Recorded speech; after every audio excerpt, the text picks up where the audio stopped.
Hello বন্ধুরা, শুভ দুপুর। এই দেখো পাটায় মশলা বাটছি। আর এই মশলা বাটা রান্না করা খুবই টেস্ট হয়। আর পুরোনো দিনের মানুষরা সবাই মশলাটা পাটায় বেটে নিয়েই রান্না করতো। আর যেহেতু মায়ের বাড়ি এসেছি, মা এটা খুবই মশলা বেটে বেটেই রান্না করে। আমি মাকে সাহায্য করছি। পেঁয়াজ রসুন মশলাটা বেটে দিয়েছে আমি। আর এই যে মা মাংসটা রান্না করছে।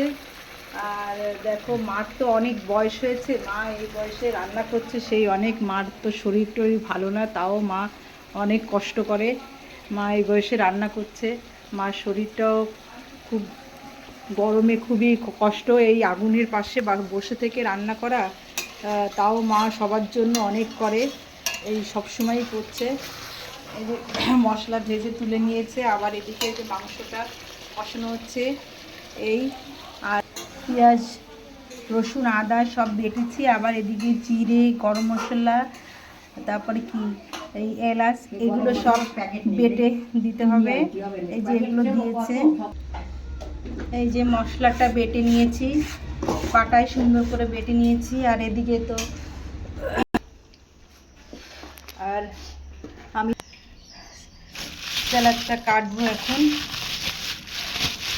ওকে, বাই। তোমরা সবাই চলে এসো।